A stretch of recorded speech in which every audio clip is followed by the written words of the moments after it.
안녕하세요. 곽기영 교수입니다. 오늘은 평균 검정과 관련된 강의를 모아서 보도록 하겠습니다. 여기서 다룰 주제는 T검정, 1표본 평균 검정, 독립표본 평균 검정, 그리고 대응 표본 평균 검정입니다. 그럼 시작하겠습니다. 안녕하세요. 곽기영 교수입니다. 이번 시간에는 평균 검정에 사용되는 T분포와 T검정에 대해서 살펴보겠습니다. 평균 검정이라는 것은 말 그대로 평균에 대한 가설 검정을 의미합니다. 선정한 표본이 특정 평균값을 갖는 모집단에 속하는지의 여부나 두 개의 표본 집단의 평균값 간의 차이가 존재하는지 여부를 검정을 합니다. 한 개의 표본이 있을 경우에 그 표본의 평균과 모집단의 평균이 동일한지 여부는 1표본 평균 검정을 이용해서 검정할 수가 있습니다. 두 개의 표본이 있을 경우에 두 표본 집단이 동일한 모집단에 속하는지의 여부, 다시 말해서 두 표본 집단이 같은 평균값을 갖고 있는지의 여부는 표본을 선정하는 방법에 따라서 독립표본 평균 검정과 대응 표본 평균 검정을 이용해서 검정을 할 수가 있습니다.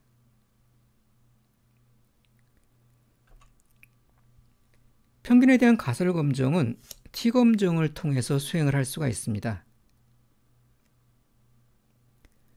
T검정을 이용해서 검정하기 위해서는 검정 통계량으로서 T값을 계산해야 됩니다. 예를 들어서 표본 평균이 모집단 평균과 동일한지의 여부를 검정하기 위해서 사용되는 T값은 이와 같은 산식에서 계산할 수가 있습니다. 표본 평균과 모집단 평균의 차이를 표본 평균의 표준편차인 표준오차로 나누어서 구합니다. 표준오차는 표본의 표준편차를 표본 크기의 루트 값으로 나누어서 계산할 수가 있습니다. 이렇게 계산되는 이 T값은 T분포를 따릅니다. T분포는 정규분포와 유사한 종 모양의 형태를 갖습니다. 그리고 표본 크기에 따라서 모양이 달라집니다. 표본 크기가 작은 경우가 큰 경우보다 변동성이 더 큰 분포를 보이고 상대적으로 정점이 낮고 양쪽 꼬리 부분이 더 두터우면서 퍼져 있는 모습입니다. 이 오른쪽의 T분포의 그래프를 보시면은 표본 크기에 따라서 T분포의 종 모양이 어떻게 변화하는지를 알 수가 있습니다. 표본 크기가 클수록 T분포의 종 모양이 뾰족해지는 것을 볼 수가 있고, 표본 크기가 작아질수록 정점이 낮아지면서 꼬리 부분의 면적이 두터워지는 것을 볼 수가 있습니다. 표본 크기가 충분히 커지면 T분포와 정규분포는 거의 구별이 되지가 않습니다. 간단한 예를 통해서 T검정을 수행하는 절차를 살펴보겠습니다. 예를 들어서 벤처기업을 경영하는 경영자의 평균 혈압이 일반인과 다른지가 궁금합니다. 이러한 궁금증을 해소하기 위한 대립가설은 벤처기업 경영자의 혈압은 일반인과 다르다가 될 것입니다. 그리고 기무가설은 벤처기업 경영자의 혈압은 일반인과 같다가 될 것이고요. 이러한 새로운 주장에 해당되는 대립가설을 검증하기 위해서 무작위로 선정한 20명의 벤처기업 경영자의 혈압을 측정을 해서 평균 135, 표준편차 25인 관측값을 얻었다고 가정을 해보겠습니다.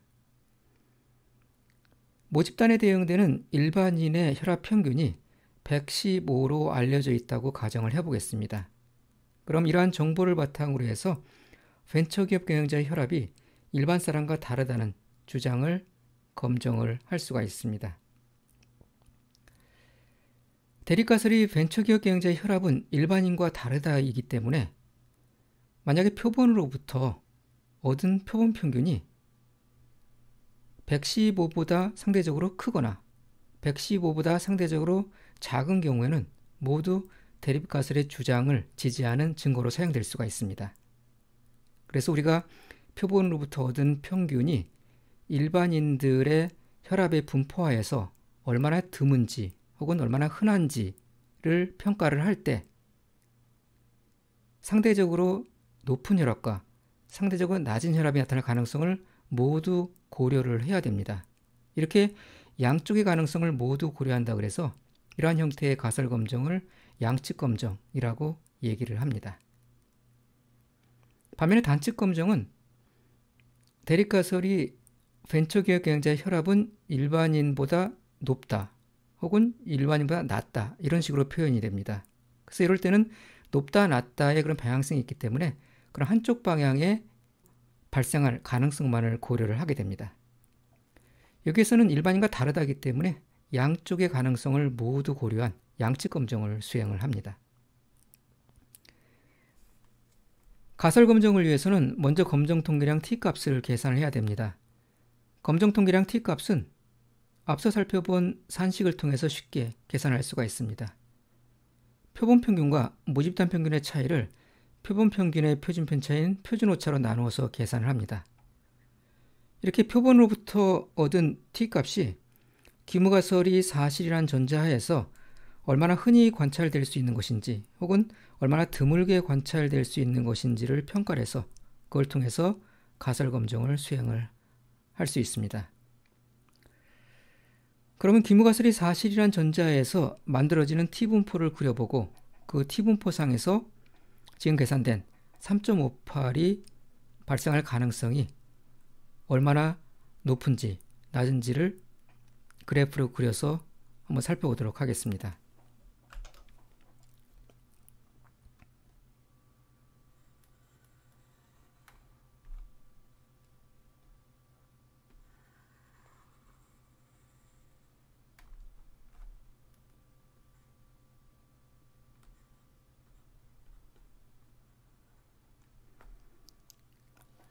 가운데가 T가 0이고 대칭인 그러한 T분포입니다.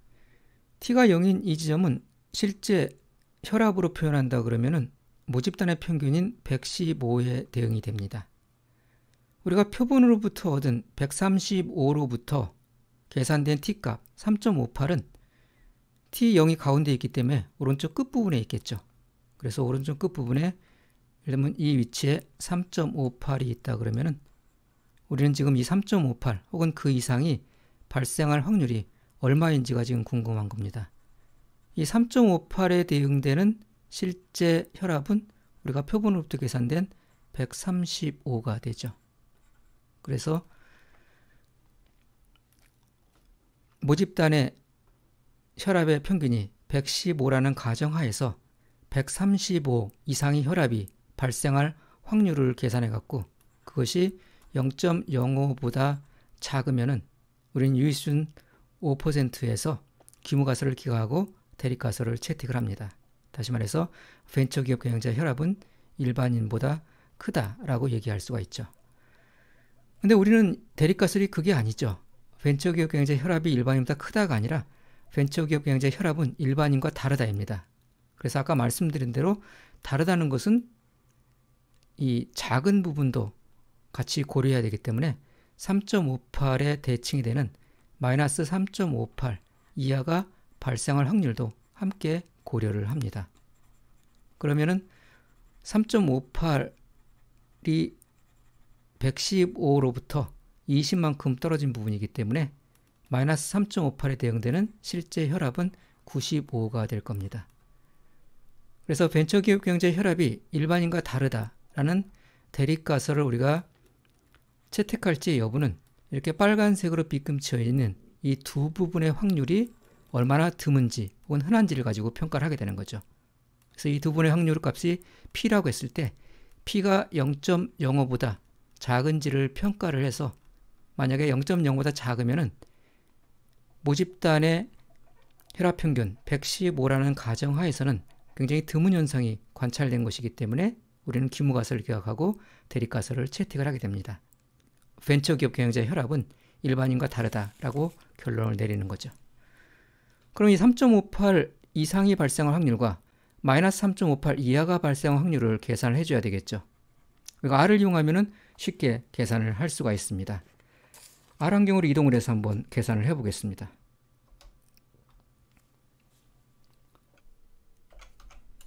PT 함수를 이용하게 되면 T분포에서 특정 T값에 대응되는 누적 확률을 계산할 수가 있습니다. 그리고 이렇게 누적 확률을 계산하게 되면 이를 이용해서 유의 확률도 구할 수가 있습니다. 첫 번째 인수로 T값을 지정을 합니다. 그리고 두 번째 인수 df에는 자유도를 지정하는데 자유도는 표본 크기에서 1을 뺀 값으로 정의가 됩니다. 이렇게 pt 함수를 실행하게 되면 3.58 이하의 누적 확률이 계산이 됩니다. 근데 우리가 지금 관심 있는 것은 그 반대편의 확률이죠. 그래서 lower tail 인수를 false로 지정을 해서 3.58 이상의 확률을 계산을 합니다. 그럼 이렇게 계산된 값은 3.58 이상의 확률이 계산이 되고요. 우리는 반대편의 확률도 계산을 해야 되기 때문에, 다시 말해서 마이너스 3.58 이하의 확률도 계산을 해줘야 되기 때문에 이거의 2배를 한 값이 우리가 원하는 유의 확률이 됩니다. 그럼 계산된 값을 보시면은 0.00199, 약 0.002입니다. 이 값은 우리가 유의 수준을 삼는 0.05에 비해서 굉장히 작기 때문에 굉장히 드문 현상이 관찰이 된 거죠. 모집단의 평균 115라는 그러한 전제하에서는 지금 135 이상의 혈압 혹은 95 이하의 혈압이 발생할 가능성이 0.002에 불과하기 때문에 우리는 기무가설을 기각하고 대립가설을 채택을 하게 됩니다. 그래서 벤처기업 경영자 혈압은 일반 사람과 같다는 기무가설을 기각을 할 수가 있습니다.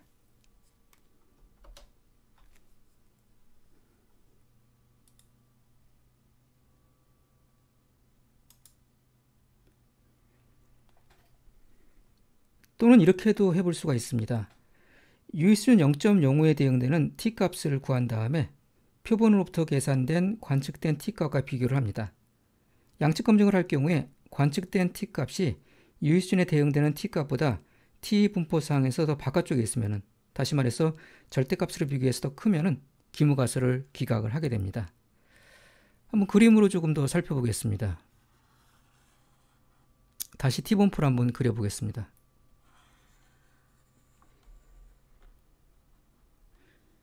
유의수준 0.05에 대응되는 t값이라는 것은 양쪽 끝부분의 면적의 합이 0.05가 되는 그러한 t값을 의미를 합니다. 양쪽 끝부분의 합이 0.05라는 것은 각각은 0.025를 의미를 하죠.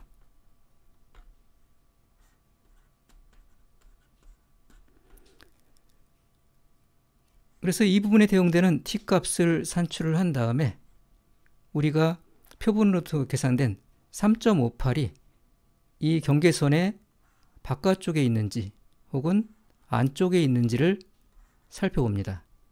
그래서 이 경계선에 이렇게 바깥쪽에 있다 그러면은 우리가 관측한 t값이 발생할 가능성이 유의수준 0.05에 비해서 작다는 의미이기 때문에 우리는 기무가설을 기하고 대립가설을 채택을 하는 거죠. 그래서 이런 방식으로도 우리가 가설 검증을 수행을 할 수가 있습니다.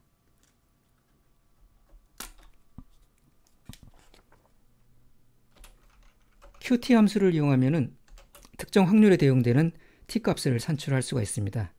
첫 번째 인수로 확률을 지정을 하고요. 여기서는 0.025를 지정을 합니다. 그리고 두 번째 인수 df 인수에는 역시 자유도를 지정을 합니다. 근데 이렇게 계산을 하게 되면은 왼쪽 부분의 면적이 0.025인 곳에 대응되는 t값을 산출해 줍니다. 근데 우리가 원하는 것은 그게 아니라 그 반대편 영역이죠. 오른쪽 끝부분의 면적이 0.025에 대응되는 t값을 계산하는 거기 때문에 lower.tail 인수에다가 false를 지정을 합니다. 결과를 보시면은 2.09가 나왔고요. 이 2.09는 오른쪽 끝부분의 면적이 0.025에 대응되는 t값이 됩니다. 그럼 이 그래프상에서 여기 있는 이 t가 2.09란 얘기죠. 그럼 그 대응되는 이 t는 마이너스 2.09가 되겠죠. 3.58은 2.09 바깥쪽에 있고 마이너스 3.58도 마이너스 2.09 바깥쪽에 있기 때문에 우리는 표본으로부터 관측된 t값이 굉장히 드문 현상으로 인식을 할 수가 있습니다. 그래서 기무가설을 기각하고 대립가설을 채택을 하죠. 여기 있는 이 그림이 이제 이거를 표현을 한 겁니다. 0.025에 대응되는 t값이 2.09와 마이너스 2.09고 우리가 표본으로부터 관측된 t값이 3.58과 마이너스 3.58이기 때문에 이 절대값으로 비교해서 관측된 t값이 유의수 0.0에 대응되는 t값보다 크기 때문에 다시 말해서 굉장히 드문 현상이 관측된 것이기 때문에 기무가설을 기억을 합니다. 2.9가 여기니까 3.58은 훨씬 더 작은 영역이죠. 이렇게. 마이너스 2.9가 여기니까 마이너스 3.58은 또 훨씬 작은 영역입니다. 그래서 합해봐야 0.05보다 훨씬 작은 값이 나오기 때문에 우리는 기무가설을 기억하고 대립가설을 채택을 해서 벤처기업 경영자의 혈압은 일반인과 다르다라고 결론을 내리게 됩니다.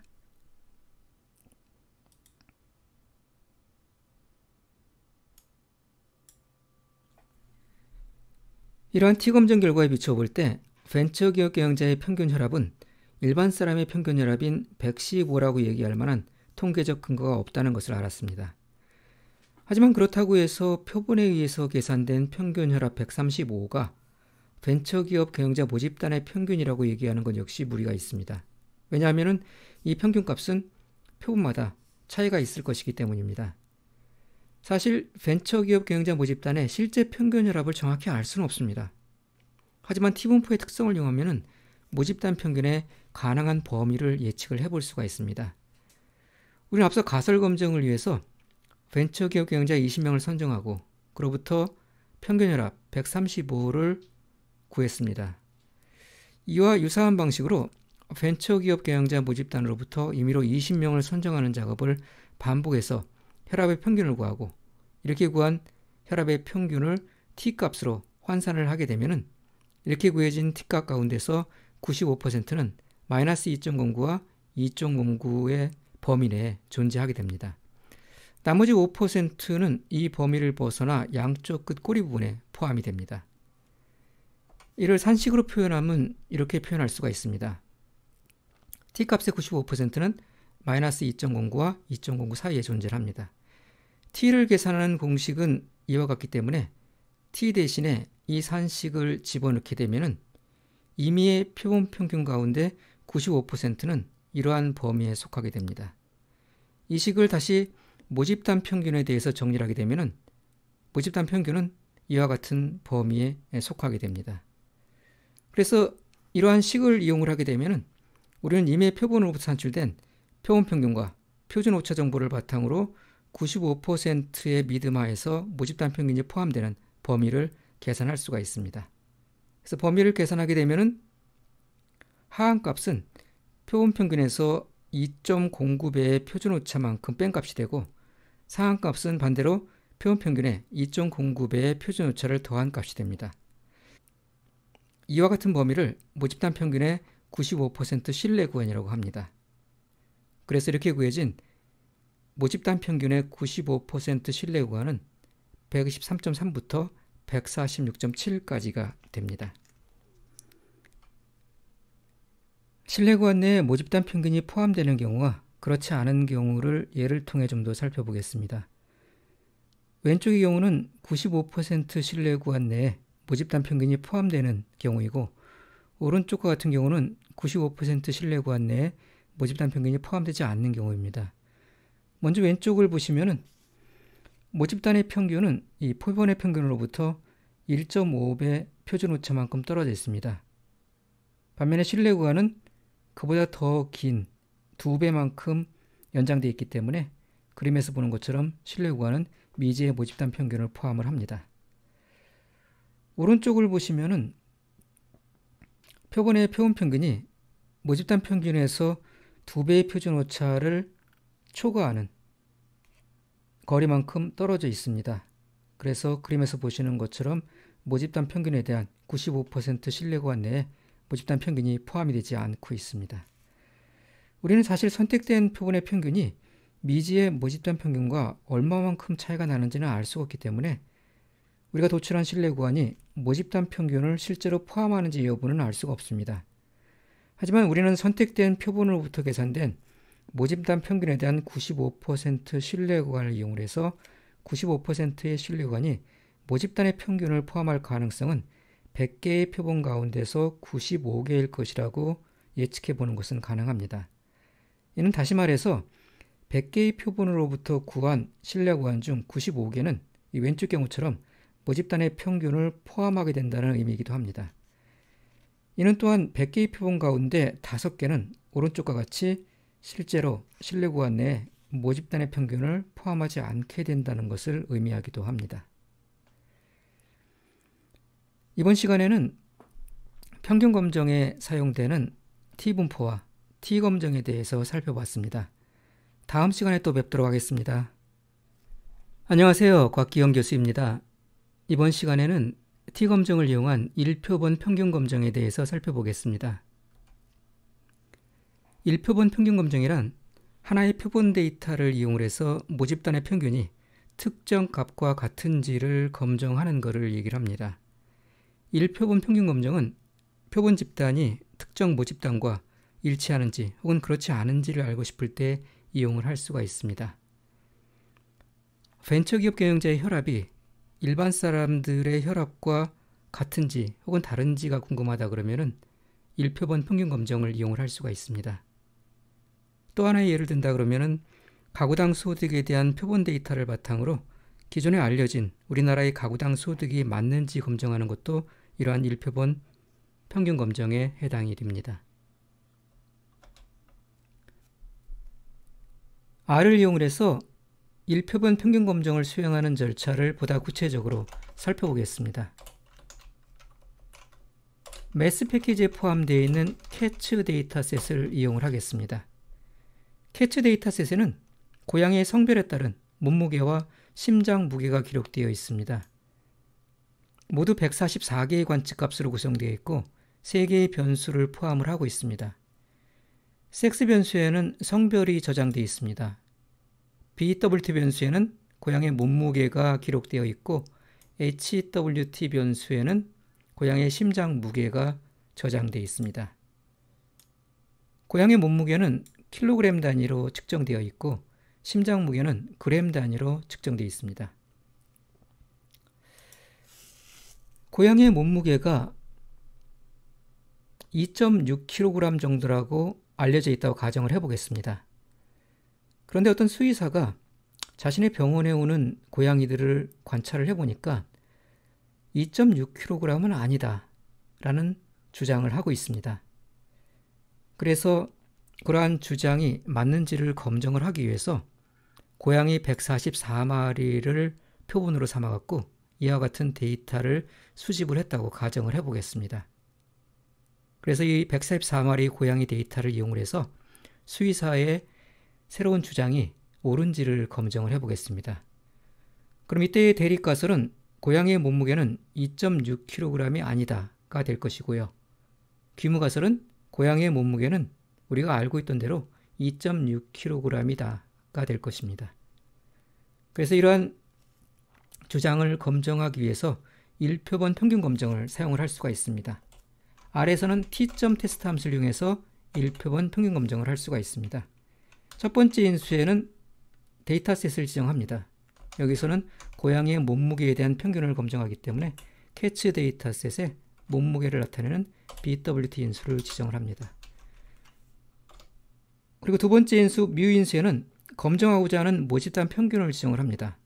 대립가설이 고양이의 몸무게는 2.6kg이 아니다 이기 때문에 검증하고자 하는 모집단 평균은 2.6이 됩니다. 이렇게 인수를 지정하고 T점 테스트 함수를 실행을 해서 결과를 보겠습니다. 여러 가지 다양한 정보가 출력된 것을 볼 수가 있습니다. 출력 결과 가운데서 먼저 하단을 보시면은 표본 평균을 볼 수가 있습니다. 144개의 관측값으로부터 계산된 고양이의 평균이 2.7이라는 것을 알 수가 있습니다. 표본 평균 2.7에 대응되는 T값은 여기에 출력이 되어 있습니다. T값은 3.05로서 계산이 됐고요. 그 옆에 보시면은 DF는 자유도를 나타냅니다.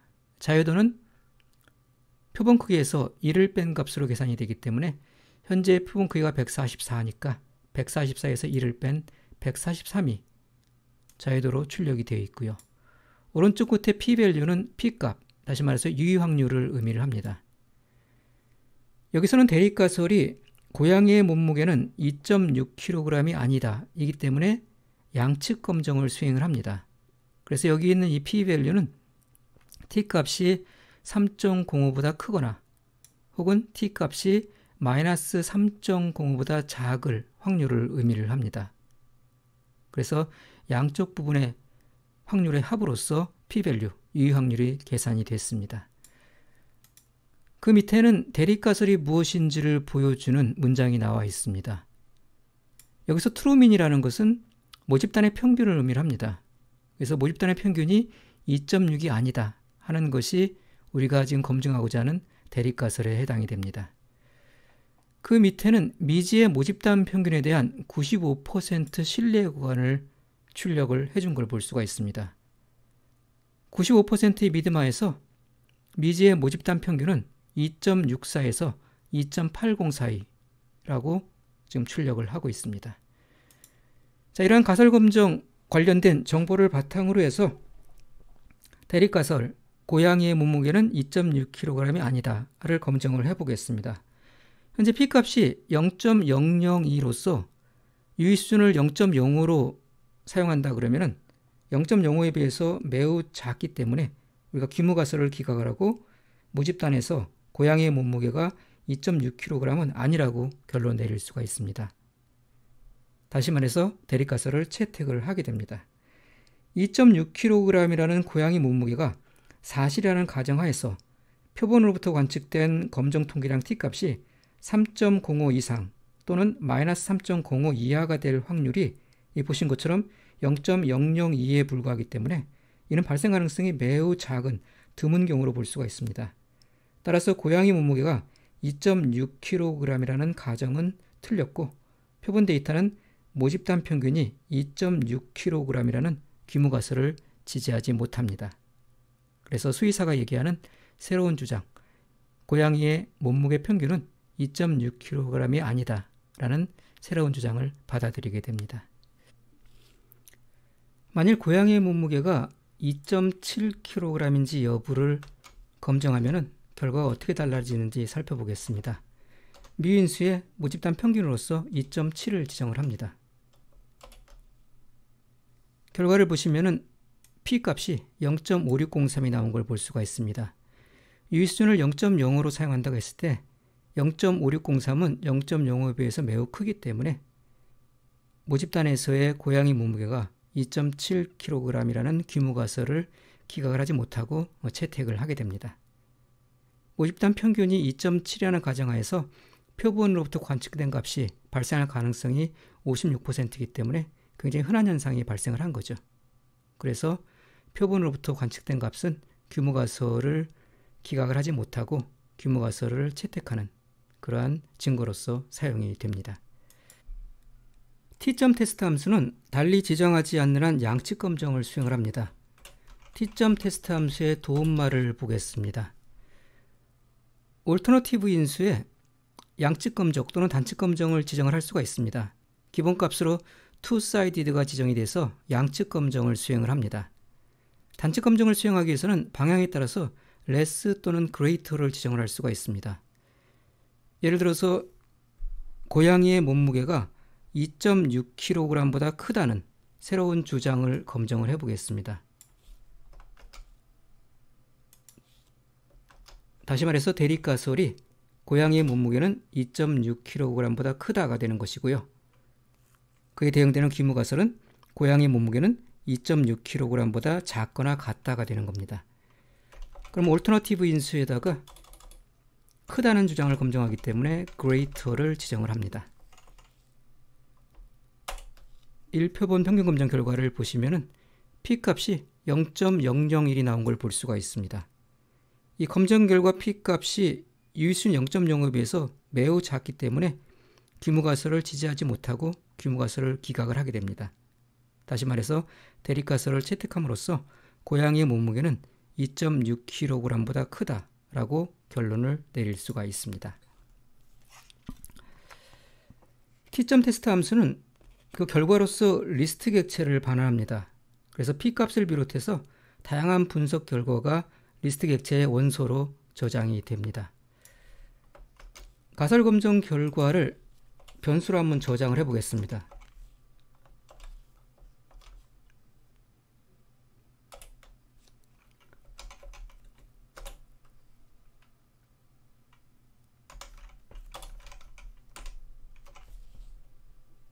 저장된 결과를 확인을 해 보시면 이런 식의 구조를 갖는 객체로 생성되어 있는 걸 볼 수가 있습니다. 안에 원소를 보시면 여러 가지 다양한 정보가 포함되어 있는 걸 볼 수가 있습니다. 예를 들면 p.value에는 유의 확률이 저장이 되어 있고요. conf.int에는 신뢰 구간이 저장이 되어 있습니다. 이렇게 함수의 실행 결과가 리스트 객체로 저장되어 있기 때문에 저 리스트 객체의 원소에 접근해서 우리가 원하는 정보를 쉽게 추출을 할 수가 있습니다. 예를 들어서 p.value의 원소에 있는 값을 추출하게 되면은 유의 확률을 우리가 얻어낼 수가 있고요.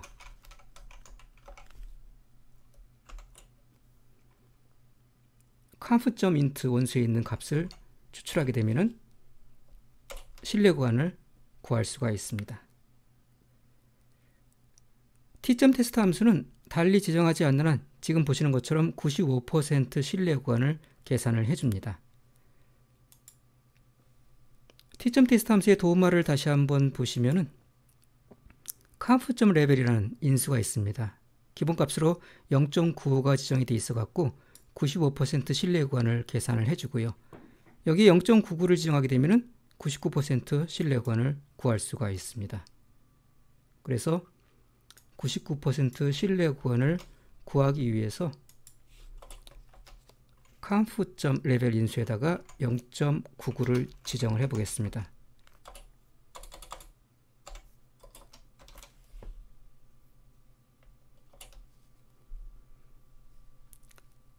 보신 것처럼 미지의 모집단 평균에 대한 99% 신뢰 구간이 출력이 된 것을 볼 수가 있습니다. 이번에는 비율에 대한 검정을 해보겠습니다. 하나의 표본 데이터를 이용해서 모집단의 비율에 대한 통계적 검정을 수행하는 절차를 살펴보겠습니다. 어떤 시행의 결과가 성공 또는 실패 두 가지 경우만 존재하는 모집단으로부터 추출한 표본 데이터를 바탕으로 해서 모집단의 성공 비율이 특정 값과 같은지를 검증할 수가 있습니다. 예를 들어서 어느 프로야구팀의 팬이 자신이 응원하는 팀이 처음 30경기 가운데서 18승을 거두었다고 얘기를 하며 팀의 승률이 50%를 넘는다고 주장을 하고 있습니다. 이럴 때 이러한 주장이 통계적으로 타당한지 검증을 해볼 수가 있습니다. 모집단 비율에 대한 검증은 prop.test 함수를 이용해서 수행을 할 수가 있습니다. 첫 번째 인수 x인수에는 성공 횟수를 지정합니다. 30경기 가운데 18경기를 이겼다 라고 얘기를 하고 있기 때문에 성공 횟수는 18이 됩니다. 그리고 두 번째 인수 n인수에는 시행 횟수를 지정합니다. 30경기 가운데서 18승 승리했다고 주장하기 때문에 그 30경기에 해당되는 30이 시행 횟수에 대응이 됩니다. 그리고 세 번째 인수 p인수에는 우리가 검증하고자 하는 비율을 지정을 합니다. 승률 50%가 넘는다 라고 주장하기 때문에 0.5가 검증하고자 하는 비율이 됩니다. p인수에 지정을 하지 않으면 모집단 비율이 0.5인지를 기본값으로 검증을 하게 됩니다. 그 다음에 추가적으로 t.test 함수와 마찬가지로 alternative 인수에다가 양측 검증인지 단측 검증인지를 지정할 수가 있습니다. 여기에서는 프로야구팀이 주장하는 것이 승률 50%보다 크다라는 것이기 때문에 단측 검증으로서 alternative의 greater를 지정을 해보겠습니다.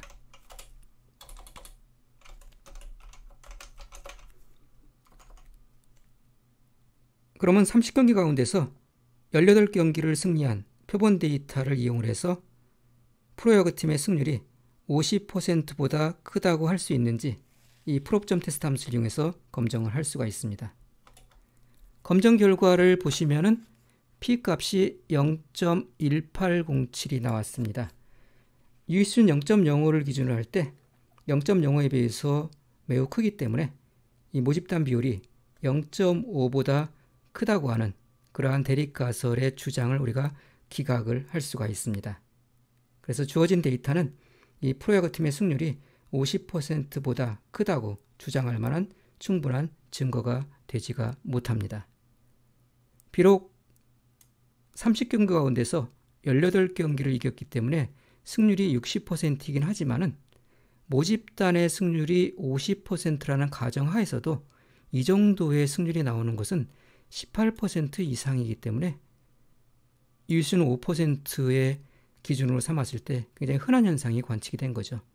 그래서 승률 50%인 모집단에서도 60%의 승률은 굉장히 흔하다라고 판단이 되기 때문에 우리가 그 팬의 주장을 받아들이지 못하고 귀무가설을 채택을 하게 되는 겁니다. 이번 시간에는 T검정을 이용한 1표본 평균 검정에 대해서 살펴봤습니다. 다음 시간에 또 뵙도록 하겠습니다. 안녕하세요. 곽기영 교수입니다. 이번 시간에는 T검정을 이용한 독립표본 평균 검정에 대해서 살펴보겠습니다. 독립표본 평균 검정이란 두 개의 독립표본 데이터를 이용을 해서 각각 대응되는 두 개의 모집단 평균이 서로 동일한지를 검정하는 걸 얘기를 합니다. 이는 두 집단이 서로 차이가 있는지를 검증하는 것과 같은 의미를 갖습니다. 이러한 두 개의 독립표본의 평균 차이 검정 이외에는 우리 주변에서 흔히 찾아볼 수가 있습니다. 예를 들어서 남녀 간의 시험 점수에 차이가 있는지를 검증한다거나 흡연자와 비흡연자 간의 폐질환 발생률이 서로 차이가 있는지 검증하는 것들이 독립표본 평균 검정의 예가 될 수가 있습니다. 예를 들어서 남녀 간의 시험 점수에 차이가 있는지를 검증하는 문제라 그러면은 귀무가설은 남녀 간의 시험 점수의 차이가 존재하지 않는다가 될 것이고요. 대립가설은 남녀 간의 시험 점수의 차이가 존재한다가 될 것입니다. 이러한 귀무가설과 대립가설은 다른 방식으로도 표현할 수가 있습니다. 남녀 간의 시험 점수의 차이가 존재하지 않는다는 얘기는 남학생의 시험 점수의 평균에서 여학생의 시험 점수의 평균을 빼게 되면 그 값이 0이라는 것과 같은 의미를 갖습니다.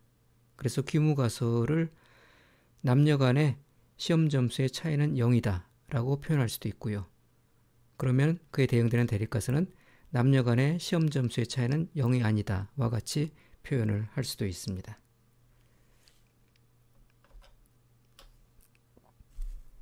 R을 이용을 해서 독립표본 평균 검정을 수행하는 절차를 보다 구체적으로 살펴보겠습니다. 매스 패키지에 포함되어 있는 캐츠 데이터셋을 이용을 해보겠습니다. 캐츠 데이터셋에는 고양이의 성별에 따른 몸무게와 심장 무게가 기록되어 있습니다. 모두 144개의 관측값으로 구성되어 있고 3개의 변수를 포함을 하고 있습니다. 첫 번째 변수인 섹스 변수에는 고양이의 성별이 저장되어 있습니다. 그리고 BWT 변수와 HWT 변수에는 각각 고양이의 몸무게와 심장 무게가 저장되어 있습니다. 고양이 몸무게는 킬로그램 단위로 측정되었고 심장 무게는 그램 단위로 측정이 되어 있습니다. 이 데이터셋을 이용을 해서 독립표본 평균 검정을 수행을 해보겠습니다. 여기서 수행하고자 하는 대립가설은 성별에 따라서 몸무게의 차이가 있는지를 검정을 하는 겁니다. 그래서 대립가설은 고양이의 성별에 따라서 몸무게의 차이가 있다가 될 것이고 귀무가설은 고양이의 성별에 따라서 몸무게의 차이는 없다가 될 것입니다. 달리 표현한다 그러면은 귀무가설은 암컷 고양이와 수컷 고양이의 몸무게의 차이는 0이다가 될 것이고 대립가설은 암컷 고양이와 수컷 고양이의 몸무게의 차이는 0이 아니다가 될 것입니다. 이러한 대립가설과 귀무가설을 검증을 하기 위해서 R에서는 T점 테스트 함수를 이용을 할 수가 있습니다. 이 T점 테스트 함수는 1표본 평균 검정에서도 우리가 사용을 할 수가 있습니다. 첫 번째 인수에 포뮬라 인수로서 포뮬라 형식으로 변수를 지정을 합니다. 포뮬러 형식으로 변수를 지정을 할 때는 틸다를 중심으로 해서 앞에는 검정하고자 하는 종속 변수를 지정하고 뒤에는 집단을 나타내는 독립 변수를 지정합니다. 여기서 검정하고자 하는 종속 변수는 몸무게이기 때문에 BWT를 지정을 하고요. 그리고 집단을 나타내는 독립 변수는 성별이기 때문에 섹스 변수를 지정을 합니다. 그리고 추가적으로 데이터 인수에는 사용할 데이터셋 이름을 지정을 합니다. 독립 변수라는 것은 다른 변수에 영향을 주는 변수를 말하고, 종속 변수라는 것은 다른 변수, 즉 독립 변수로부터 영향을 받는 변수를 의미를 합니다. 독립 변수는 다른 변수를 예측 또는 설명한다는 의미에서 예측 변수 또는 설명 변수라고도 하고, 종속 변수는 독립 변수의 변화에 따라서 어떻게 변화하는지 알고 싶은 관심 있는 결과값을 나타내기 때문에 우리가 결과 변수라고도 얘기를 합니다. 그래서 여기서 우리가 검증하고자 하는 대립가설은 성별에 따라서 몸무게의 변화가 있는지를 보는 거기 때문에 성별이 독립 변수로서의 역할을 하고 몸무게가 결과 변수, 즉 종속 변수로서의 역할을 합니다. 그래서 성별에 따라서 몸무게의 차이가 있는지를 검증하기 위해서 이러한 방식으로 우리가 포뮬러 인서를 지정할 수가 있습니다. 검증 결과를 보겠습니다. 보시면은 맨 아래에 성별에 따른 평균값이 보입니다. 암컷 고양이의 경우 2.35kg이고 수컷 고양이의 경우 2.9kg입니다. 그래서 표본 데이터를 보시면은 표본 평균이 상당히 차이가 있는 것을 볼 수가 있습니다. 그래서 그걸 반영한 p-value는 굉장히 작은 값인 걸 볼 수가 있습니다. 8.8 곱하기 10의 마이너스 15승이기 때문에 거의 0에 가까운 그러한 p-value입니다.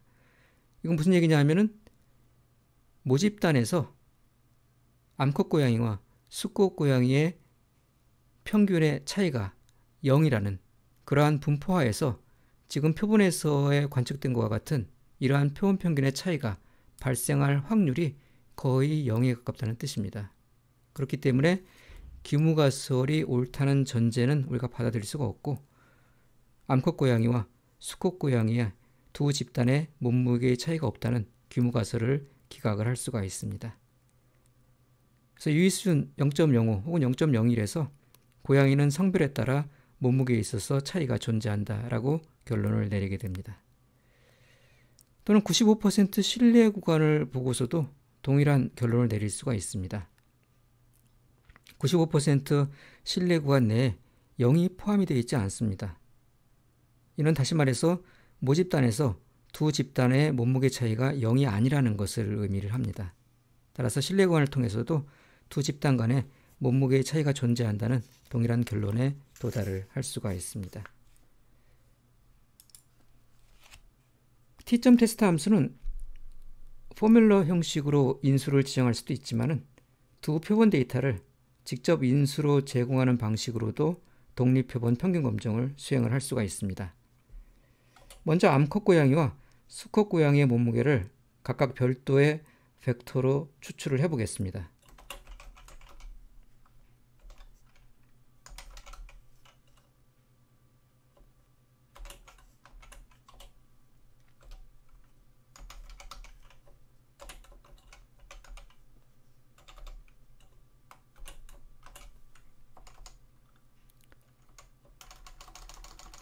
성별이 암컷인 그런 고양이에 대해서만 몸무게 데이터를 추출해서 bwt.f라는 변수에다가 저장을 하고요.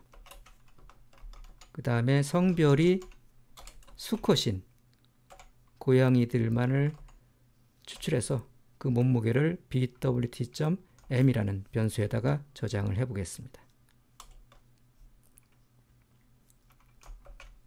그러면은 그 두 개의 데이터셋의 평균을 한번 구해 보겠습니다. 암컷 고양이의 몸무게의 평균은 이런 식으로 계산이 되고요. 그다음에 수컷 고양이의 몸무게의 평균은 또 동일한 방식으로 이런 식으로 계산이 됩니다. 그럼 보시면은 우리가 앞서 독립표본 평균 검정을 통해 나온 암컷 고양이와 수컷 고양이의 평균값과 일치하는 것을 볼 수가 있습니다. 이렇게 암컷 고양이의 몸무게와 수컷 고양이의 몸무게를 별도의 데이터 벡터로 생성을 한 다음에 t.test 함수에 각각의 데이터 벡터를 차례대로 인수로 지정을 합니다.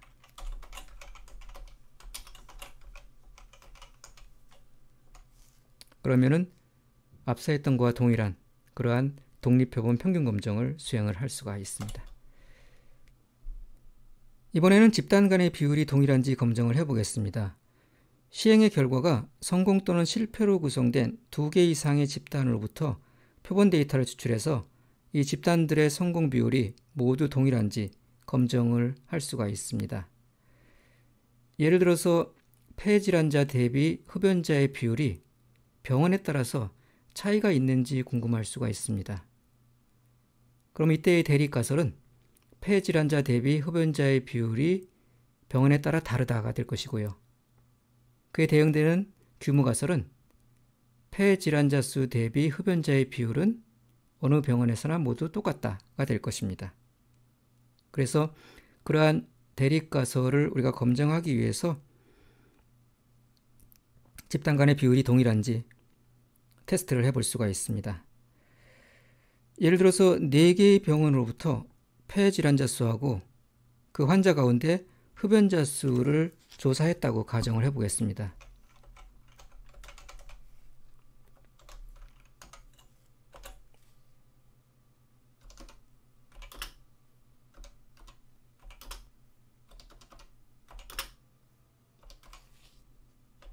그래서 폐질환자 수는 이렇게 집계가 됐고요.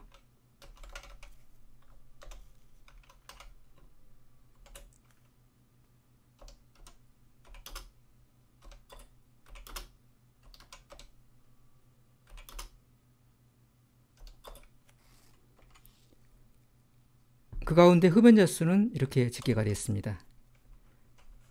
그러면 폐질환자 수 대비 흡연자의 비율은 저 2개의 데이터 벡터를 나눠서 구할 수가 있습니다.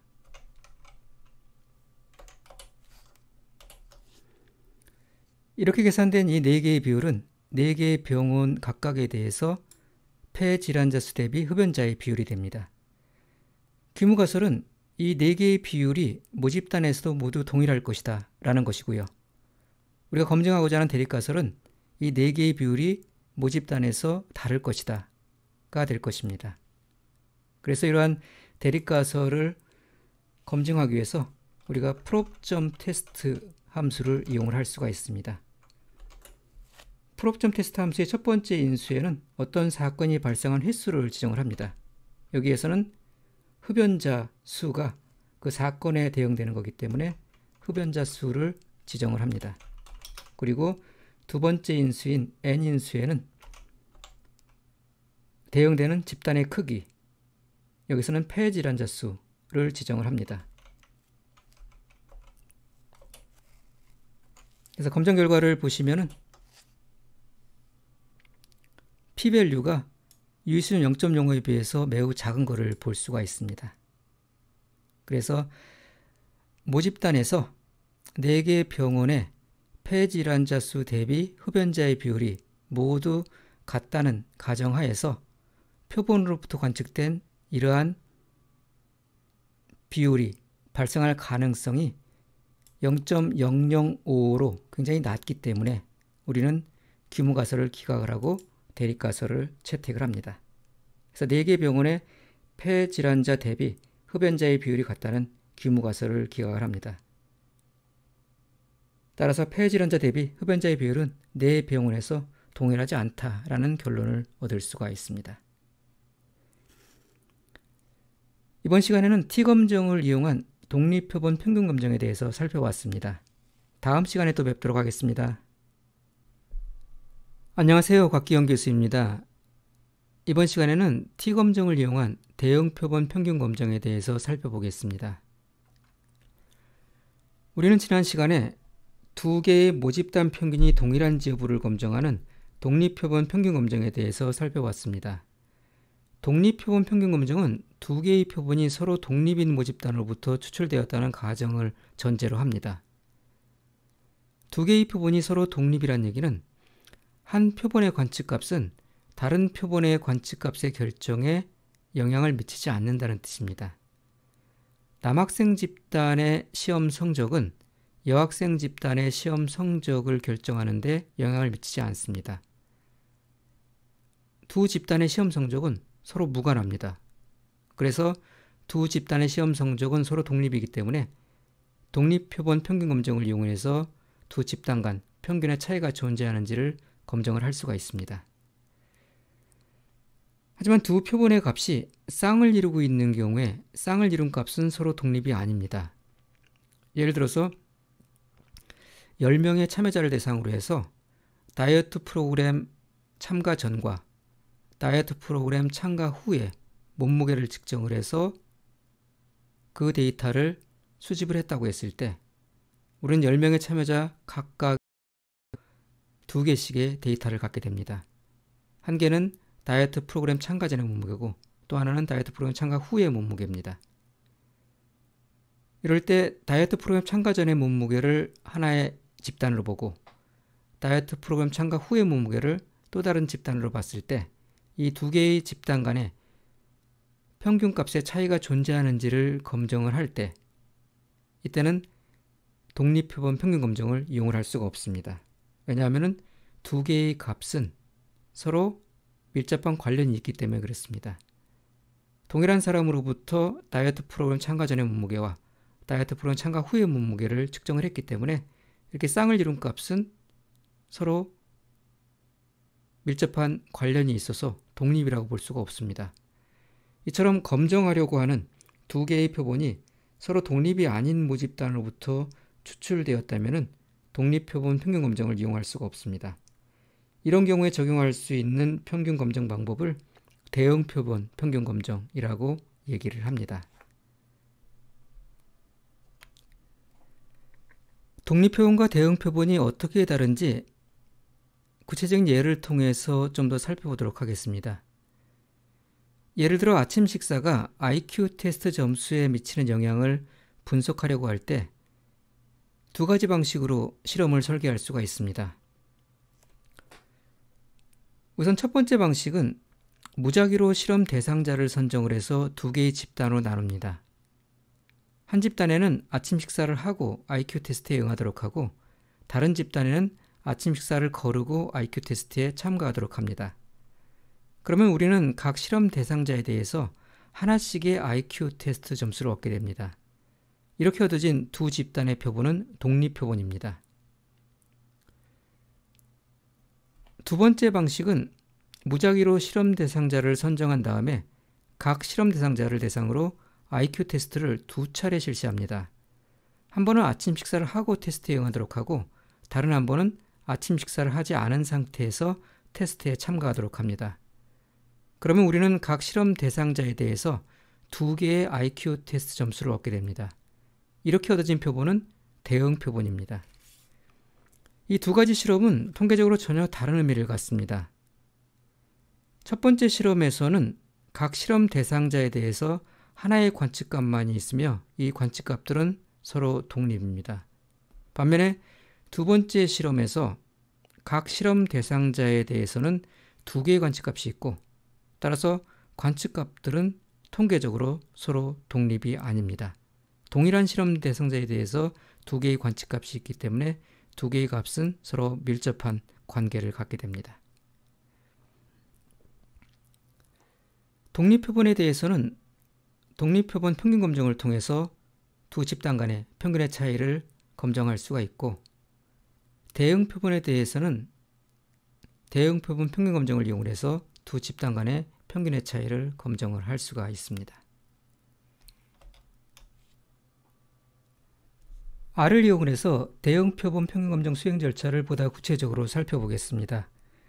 표준 패키지인 데이터셋 패키지에 포함되어 있는 슬립 데이터셋을 이용을 하겠습니다. 슬립 데이터셋의 구조를 보시면 20개의 관측값과 3개의 변수로 구성되어 있는 것을 볼 수가 있습니다. 이 슬립 데이터셋에는 10명의 실험 대상자에게 두 종류의 수면제를 복용하게 한 다음에 수면제를 복용했을 때의 수면시간과 복용하지 않았을 때의 수면시간의 차이가 기록되어 있습니다. 슬립 데이터셋의 내용을 살펴보겠습니다. ID 변수는 각 실험 대상자의 고유 번호를 나타냅니다. 1번부터 10번까지 10명의 실험 대상자가 포함이 되어 있고요. 이 그룹 변수는 두 종류의 수면제를 나타냅니다. 그래서 1번 수면제와 2번 수면제로 구분이 되어 있습니다. 앞에 10개의 데이터는 10명의 실험 대상자에게 1번 수면제를 복용하기 위해서 얻은 데이터입니다. 뒤에 10개의 데이터는 동일한 10명의 실험 대상자에게 2번 수면제를 복용하기 위해서 얻은 데이터입니다. 이 엑스트라 변수에는 수면제를 먹기 전후의 수면 시간의 차이가 기록이 되어 있습니다. 그래서 각 실험 대상자는 두 종류의 수면제를 모두 제공받았기 때문에 각 실험 대상자로부터 얻은 두 개의 수면 시간 데이터는 서로 짝을 이루는 대응 표본이 됩니다.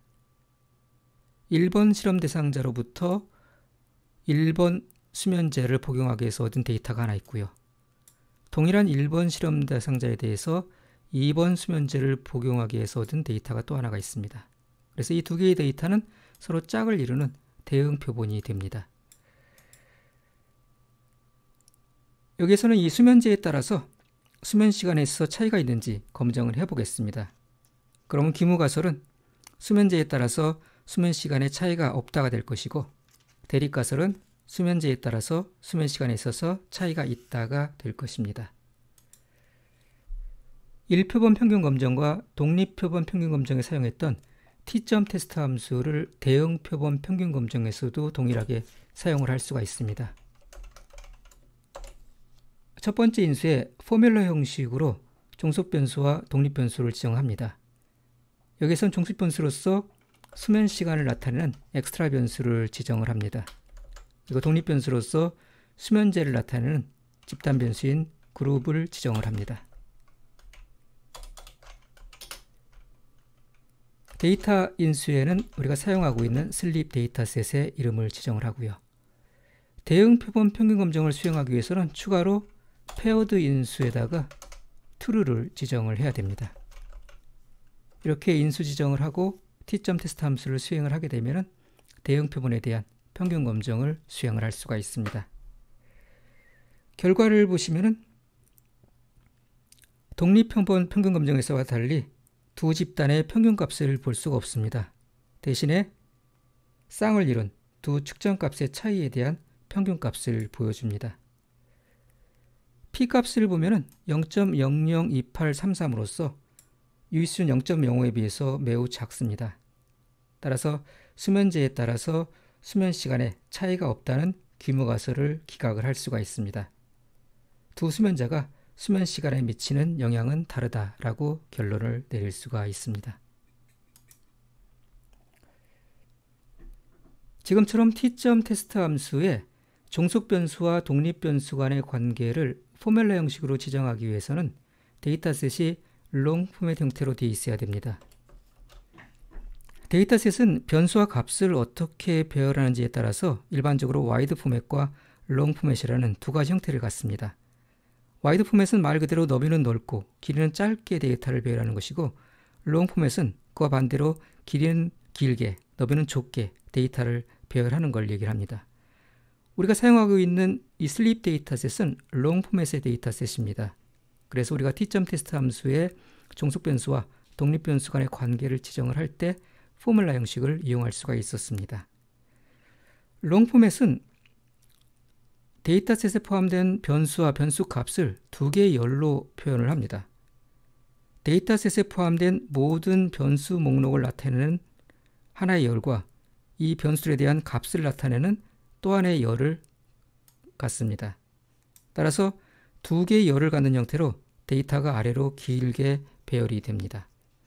그래서 롱 포맷 데이터셋을 사용을 하게 되면 변수의 개수가 증가를 하더라도 그 데이터셋을 표현을 할 때 두 개의 열을 가지고 확장을 할 수가 있습니다. 예를 들어서 수면제 1, 2 말고 3번 수면제가 있다. 그러면 역시 3번 수면제에 대한 데이터를 그룹 변수와 엑스트라 변수의 차례대로 포함을 시켜갖고 밑으로 길게 확장을 할 수가 있습니다. 이러한 롱 포맷의 데이터는 와이드 포맷으로 우리가 쉽게 또 변환을 할 수가 있습니다. tidyr 패키지에 포함되어 있는 스프레드 함수를 이용을 하게 되면 와이드 포맷 형태로 데이터셋을 쉽게 바꿀 수가 있습니다. 한번 와이드 포맷 형태로 데이터셋을 바꿔 보겠습니다.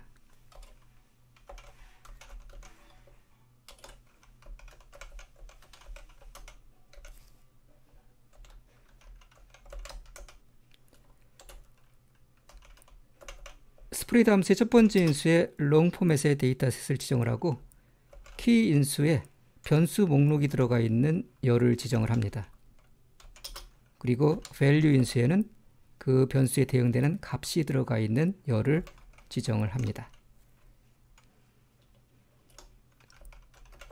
변환된 결과를 보면은 이런 식의 데이터셋을 볼 수가 있습니다. 그래서 보시는 것처럼 실험 대상자별로 두 개의 수면제에 대한 관측값이 옆으로 나란히 이렇게 표현되는 걸 볼 수가 있습니다. 그래서 좀 전에 롱 포맷 데이터셋에서 그룹 열 아래에 있던 1번 수면자와 2번 수면자가 각각 별도의 열로 생성이 된 것을 볼 수가 있습니다. 그래서 이런 와이드 포맷 데이터셋은 우리가 SPSS와 같은 일반적인 상용 통계 패키지에서 많이 사용되고 있는 그런 형태입니다. 와이드 포맷의 데이터셋을 가지고 있을 때는 t.test 함수에 측정값을 인수로 각각 직접 지정을 해서 대응표본 평균 검정을 수행을 할 수가 있습니다. 여기에서도 한번 해보시면은 t.test 함수에다가 두 수면제에 대한 측정값을 인수로 각각 직접 지정을 합니다.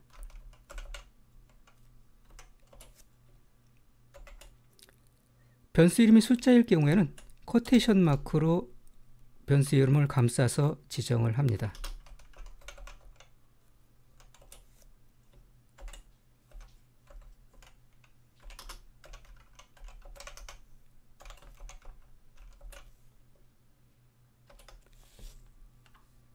분석 결과를 보시면은 우리가 앞에서 포뮬러 형식으로 t.test 함수를 적용한 것과 동일한 것을 볼 수가 있습니다. 이번 시간에는 t-검정을 이용한 대응 표본 평균 검정에 대해서 살펴봤습니다. 다음 시간에 또 뵙도록 하겠습니다.